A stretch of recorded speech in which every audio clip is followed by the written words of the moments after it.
Um, I'm going to start the recording now and welcome again. Welcome everybody here and those that can join us, and hopefully a few more will be joining us as well. To get started, I'd like to offer a thought tonight. I come across this thought a little earlier from Mother Teresa, and it says, "Spread love everywhere you go. Let no one ever come to you without leaving happier." So I always say one thing I do when I travel is every day I try to find a RAK, an RAK, the random act of kindness, and try to do something fun for somebody while I'm on the road. It's just mainly for my own sanity, but also to hopefully leave a mark on the world. I might have shared with you one time I was driving down the street in Alabama and lady was mowing her lawn. I just pulled over and took the lawnmower from her and started mowing the lawn. I was dressed in work, dressy clothes, and come to find out her husband had recently passed away and her son couldn't get there to mow the lawn and she was trying to do it herself. So it was a fun experience. So hopefully we can all go out and spread that love and happiness.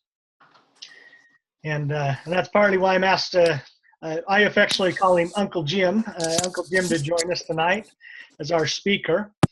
In interest of time, I'm actually going to move right to that, and then if he wants to stick around for any business of our business afterwards, we'll let him stick around, or if he needs to go take care of his beautiful wife, I'll let him do that as well.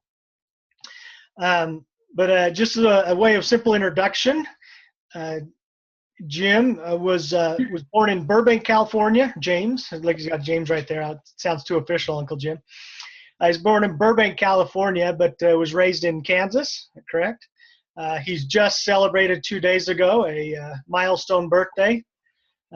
He's having a midlife crisis at 75, I believe. So he's got quite a few years ahead of him.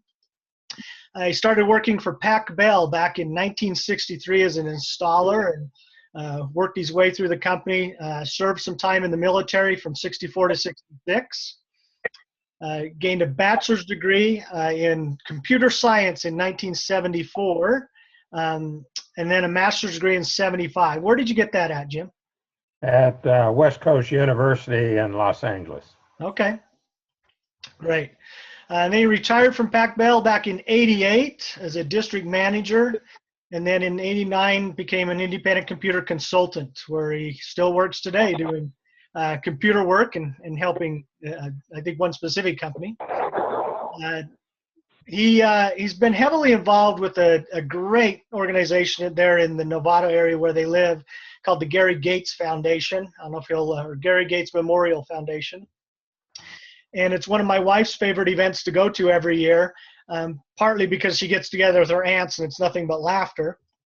And there's great items to purchase through their auction, but they've been able to keep a girls' softball field lighted and running, probably one of the best high school softball fields in the country, I would say. Just it's a beautiful setting, as well as these great lights and a great facility they've built. He's created some databases for volunteer work, just multi-talented.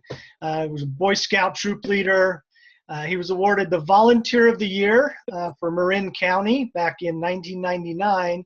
And in 2003, he was the Citizen of the Year for the city of Navato. So Jim joined Rotary back in 1992 and served as his club's president from 2006 to 2007. He was just telling me they have about 100 members. So my affection for Jim and his wife run very deep. They're amazing people, and my wife is named after his wife Diane, so that we have a great connection there. And so I want to turn the time over to Jim Spillman. Thanks, Larry. Thanks for the introduction. Glad that I'm able to share some of my Rotary experiences with your club. And my first Rotary experience, I wasn't a Rotarian yet. I was doing a project with one of my wife's good friends, and they wanted to do some landscaping and irrigation sprinkler systems at the local high school, which had a lot of dirt in the inner campus area. And so, I looked over the project, figured out, and we had raised some funds for it. But there was a lot of manpower needs. And when I went to the school, talked with the principal, I said, we can do this. We've got the money for it. He says, well, there's this other group that's looking for a project. And he says, why don't you contact them? And so I says, fine. He gave me the name. Well, it ended up being the Rotary Club of Navato. The Rotary Navato now has 3 Rotary clubs, but at that time they just had 2. And so it was what we call the large club. And so a bunch of Rotarians came out and helped with this project. It ended up that my wife knew a lot of them through the volunteer work that she had done at the hospital. And so it wasn't too long after that, they asked me if I would like to join. And of course, I had to, otherwise my wife might have divorced me, with her input. But it's been a very good experience for me, and there's something for everybody, no matter what your passion is. My passion is certainly community service, but I've been on World Community Service committees before, and we've done a lot of projects. There's a project in Mexico that's an ongoing project called Project Amigo, where we go down and help with orphanages there, and is supporting them financially, but a lot of it is hands-on work. So that's been a good World Community Service project. Ukraine, we sponsored the first club in the Ukraine. So we have in our club, we have a couple of brothers who are from Canada, but their roots are in Ukraine. So that's how that connection was made. In the community service area,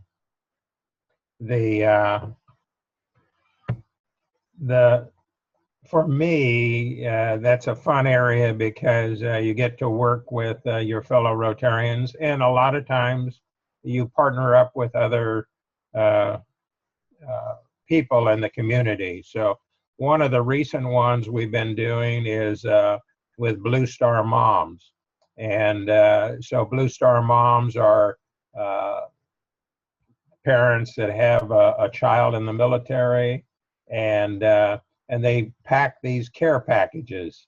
So it's about this, the shape of the box is about the size of your laptop, and it's about 5 or 6 inches tall, and they put magazines and toiletries, power bars, videos, and a handwritten letter from someone. And they just, in fact, had a packing day this last Saturday, and they were able to pack 250 care packages and get them off to the troops. So they'll get them prior to Christmas time.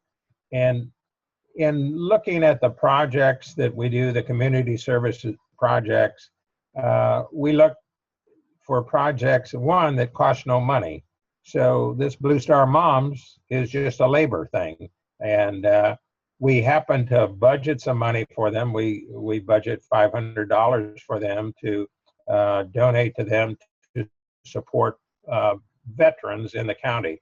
But we wouldn't have to do that. I mean, we could just do it as a labor item and enjoy that. So when we look at our projects, before we take them on, we say, okay, who's got ownership of this project in the club? So we do get outside requests, to do projects, and we look and say, unless somebody is willing to own this in the club, it's probably nothing we're going to become involved with.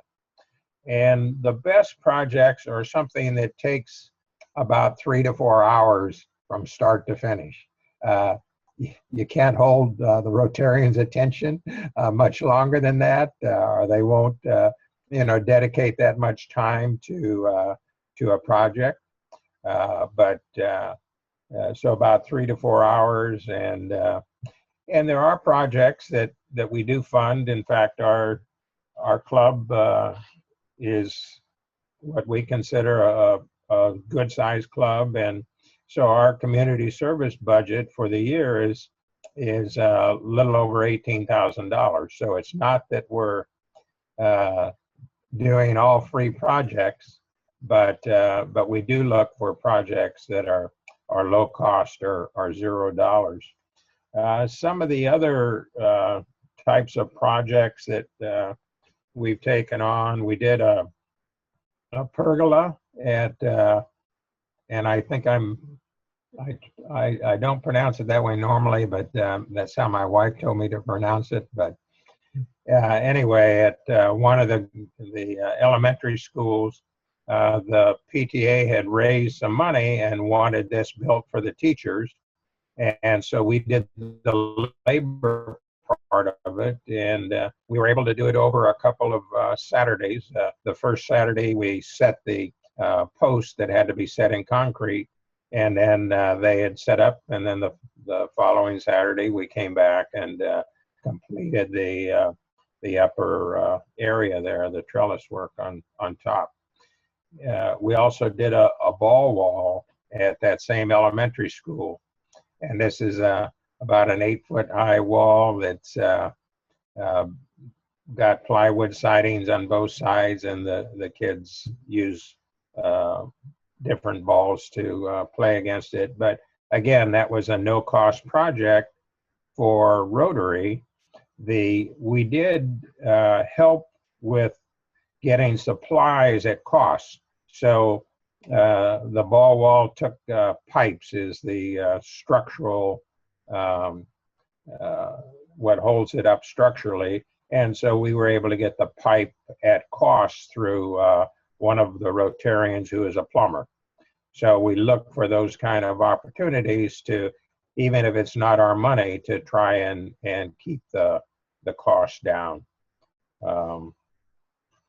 Some of the benefits that I get out of community service projects, one of the big benefits is the camaraderie with the other Rotarians that have volunteered for the project, as well as other community members, like when we do with Blue Star Moms.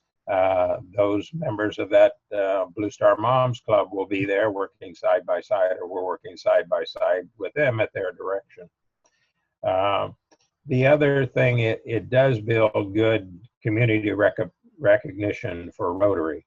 So that's a real plus out of it. And not the least of which is the benefit to the recipients themselves. In this case, it's for the Blue Star Moms projects, it's our troops that are supporting our freedoms. Some of the other projects we do, we've got one locally here with a mobile home park. So this is something where a person my age would be able to be there. I think you have to be 55 or older to be there. And we go once a quarter and do little yard work, whether it's pulling weeds or trimming bushes or changing batteries and a smoke alarm for the people that live there, hanging pictures for some of them. And it takes about 3 or 4 hours once a quarter. So, and we've got a budget for that. It's $200 a year. So it's very minimal cost-wise, but the people in the mobile home park really appreciate us coming there. And what they have in the mobile home park, they have a manager, and so the manager sends out an email or puts a sign-up sheet in their little clubhouse there saying that Rotary is going to be here on this day. If you want something done, identify what it is and what your address is. And when we go there, we just work around the park and follow the map to the next place and have a good time doing it. There's another project we do, a community service project where there's a group of homeless men, and there's a group called REST. And do I know what REST stands for? I don't, but they have the responsibility for these, there's 40 homeless men, and they bus them to a different church every day.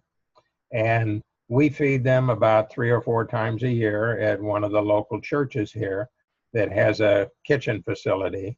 And so our club, we have a sign-up sheet, and I go for setup. Other people are making a dish, maybe the main course or a salad, or somebody else is bringing bread, somebody else is bringing milk.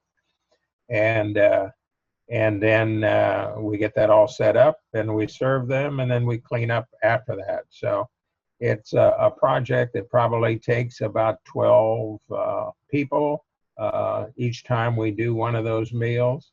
And of course, we have a budget to reimburse people for the food that they purchase or prepare for those meals. But it's very much enjoyed by that group, the REST group. Let's see, some other projects. We had one lady come to the club, and she had a friend whose picket fence in her front yard had been damaged by an automobile. So somehow, I don't know how the automobile got in the front yard, but she needed her picket fence repaired. So we took a Saturday and went out and redid her picket fence. And her husband had recently passed away, and so she didn't have anybody to do it. She part of the way she was maintaining her life was watching children, so it was she couldn't let them out without the picket fence being repaired. So that was a rewarding project for us. One of the things that one of my friends, John Crutafilli, I got to know him through his wife, and eventually he joined the club, but volunteering was foreign to him. I mean, in fact, his dad still ridicules him today. Says, "Why are you doing that stuff for free?"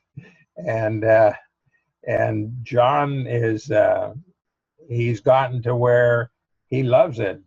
He runs, we have a fundraiser at one of the local car washes where we get proceeds from selling tickets, and we just dry the cars is all they let us do. But John is there leading that project. So he's come to really enjoy volunteering, even though normally, it's something he would be getting paid for.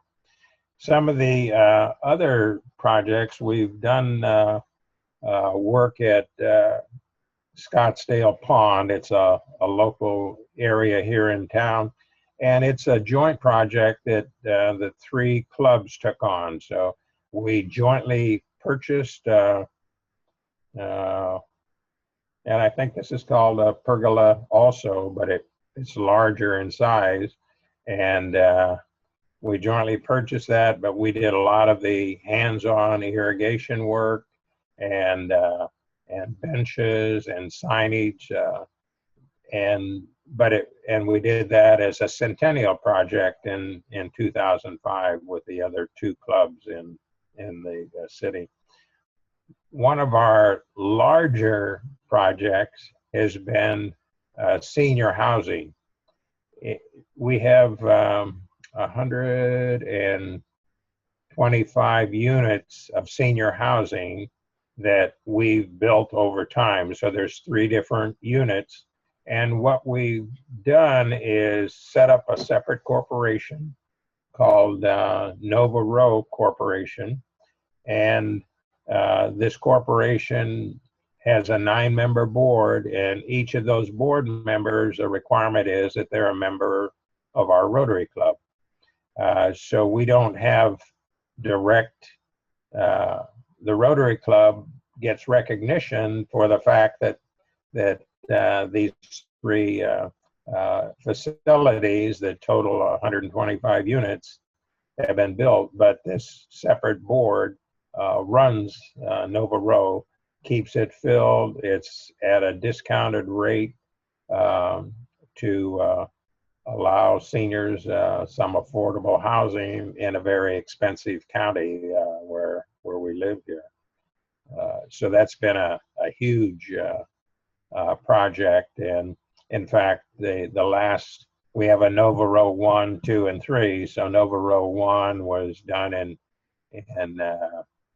1978, Navato 2 was 1988, and Navato 3 was done completed in 2005.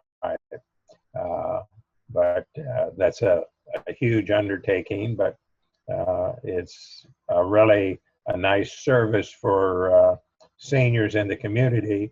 And then in each of those facilities, there's a meeting room. So in fact, earlier this evening, our community service meeting met at Navato 3. So we regularly have our meetings there. So even though we don't, the Rotary Club doesn't own the property, and Navato Corporation owns the property, but we use it on a regular basis for our meetings.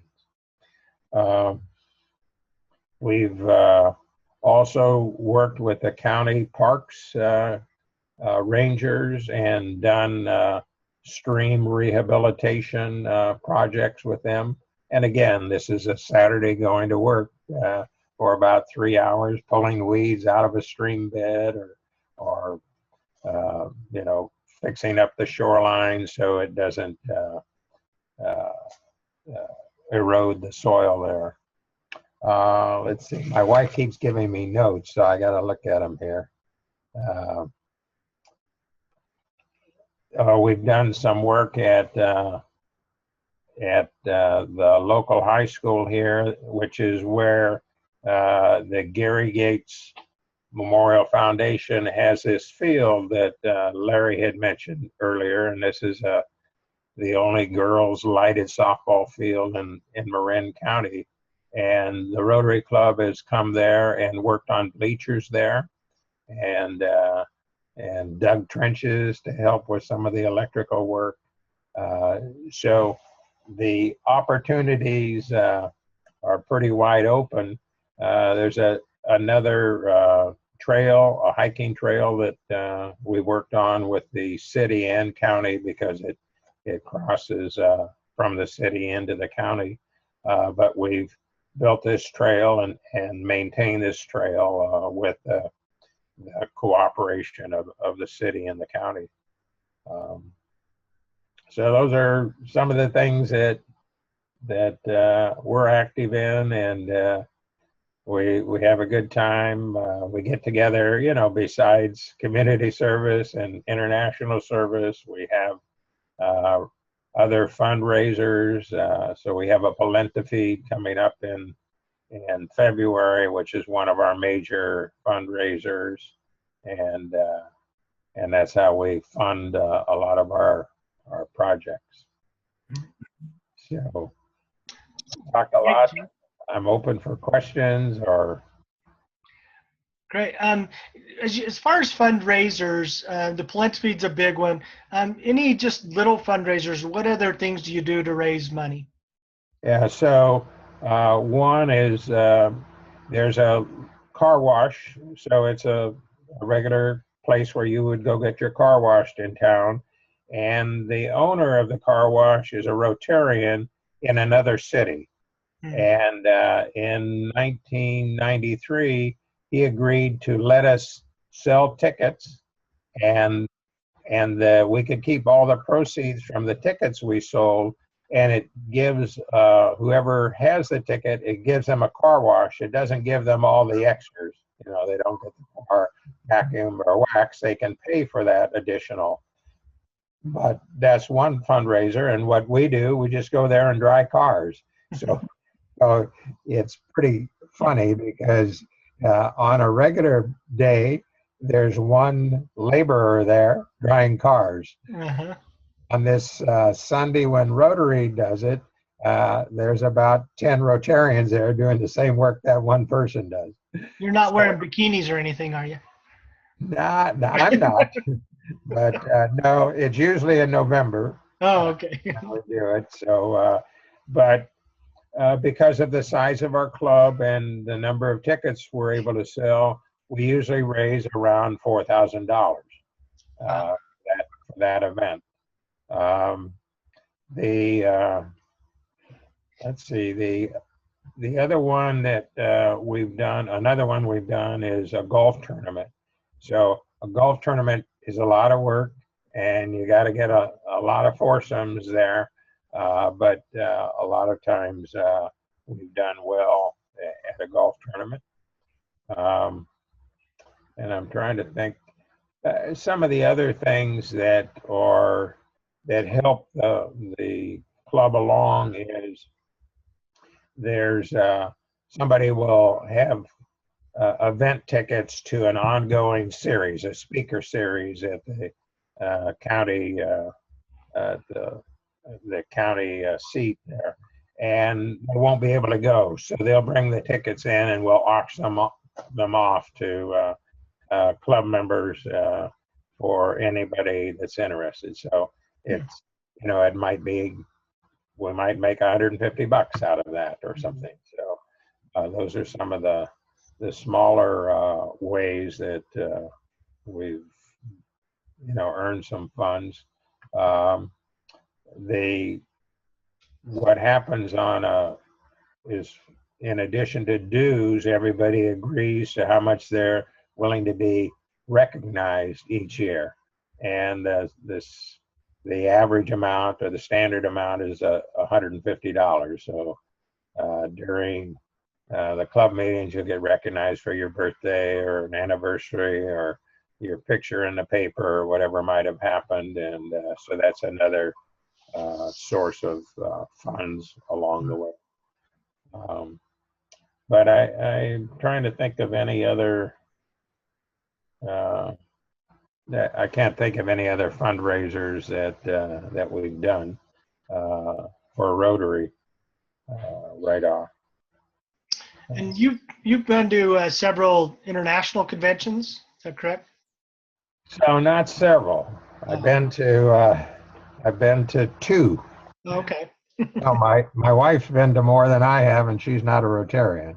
So she went to the one in Chicago, which I couldn't go to. But we've been to one in LA, and then we went to one in Copenhagen. Okay. So what happens for our club when you're a president-elect, they send you to the international conference, wherever that is at the club's expense. So that's how we went to Copenhagen. Nice. Yeah, that worked out very, very nice. Good. Well, fabulous, Jim. Appreciate these ideas. I've written a bunch of thoughts that have come to mind and ideas as we look to different ways to raise funds and to provide service. With our unique club layout, where we're not tied into a particular community, we kind of look at things through, you know, where can we make a difference in any community? Also, you know, what kind of unique service projects might we do that are not community based? So Sure. it is a challenge, but also a blessing of our club. Yeah. Natalie, any thoughts or questions? Unmute myself. No, I just like this idea of our service can be labor, you know, just our time and things like that. And I think we can find some areas where we can serve and just use our labor and show up together, so we're not having to always have money, because that seems to be our challenge with our unique club and small numbers right now, and hopefully we'll grow. But that's something we can all do. And like you said, just keep it short. We don't have to spend all day, just a couple of hours. I really like that idea too. Yeah. So the another thing on fundraising, this isn't something we've done at Rotary, but the Gary Gates Foundation, which we do a fundraiser, which Larry mentioned, his wife comes out frequently for that. But a fundraiser that we've done with the Gary Gates Foundation, which might work for you, is we have a non-event. And this non-event it's an invitation. It looks like an invitation to a formal event, but it says, you know, Clint Eastwood won't be there, Neil Diamond won't be there, all these famous people aren't going to be there, and it won't cost you for babysitting, and you don't have to rent a tux and send $25. And so it's what we call the non-event, and I could find one of those invitations and share it with you, Larry. I'd love to see that. That'd be great. It's just an emailing to your friends or, you know, some audience that may be receptive to it. But it does raise some funds and keeps things going that way. Fabulous. Great. That's a great idea. Yeah. I appreciate that. Well, Jim, I appreciate your time tonight. Many more will listen to this during the week and hear these ideas, so I'm sure it'll generate a great discussion as we talk next week about some specific fundraisers and service projects we can do coming into the new year. Anything else, Natalie, from your end? No, not that I can think of. Just thank you so much. It was nice having your ideas, and it gets me excited to think of some things we can do as a club. Great. And Brent and Joyce, actually, they're in the middle of another meeting. They stepped out to get into this, but they're in the Huntsman Cancer Institute tonight where their meeting's at, and it's a big cement building, so they lost signal. So they texted me and said, sorry, they dropped the call, but they're trying to do two things at once. So the nature of our beast, right? So yeah. Appreciate that. And the thing with that, Natalie, is Jim's a cancer survivor. He fought that beast and is winning and won. Oh, wow. Congratulations. That's great. Yeah. In fact, it happened during my year of presidency. Oh, wow. Don't tell me that. I was diagnosed, and my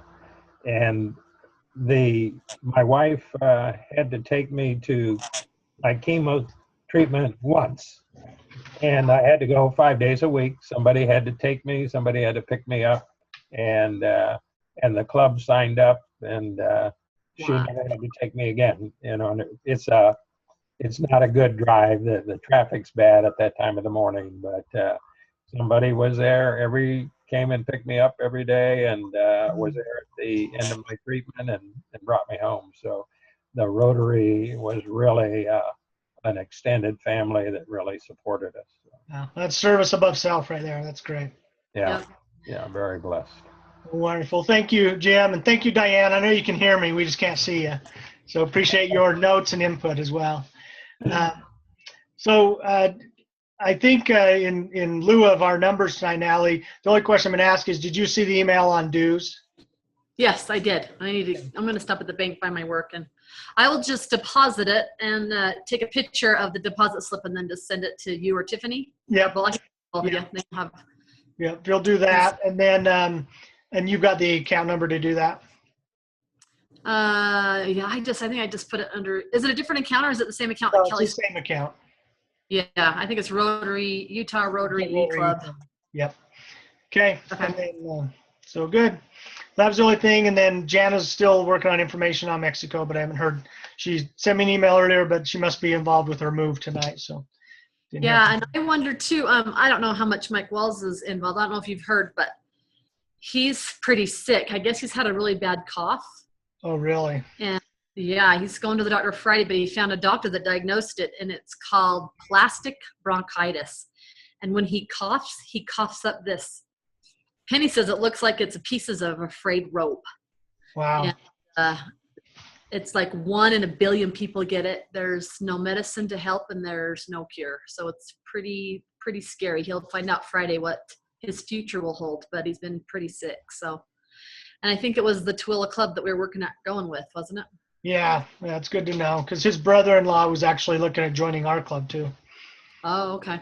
Yeah, but Mike didn't look too healthy last I saw him, so that's probably it. Yeah. So just keep him and Charlene, his wife, and their family in your thoughts and prayers to see what happens. He's a 1 in a million guy. We didn't want him to get this 1 in a million Exactly. disease. So. Well, good. We'll meet next week, but then probably take the next 2 weeks off around the Christmas holidays and whatnot. So Great idea. Watch for that email, and I'll be in touch with you. Okay, sounds great. In wrapping up, let's wrap up with the 4-way test. Do you have that, Natalie, or do you want me to? Of the things we think, say, or do, 1, is it the truth?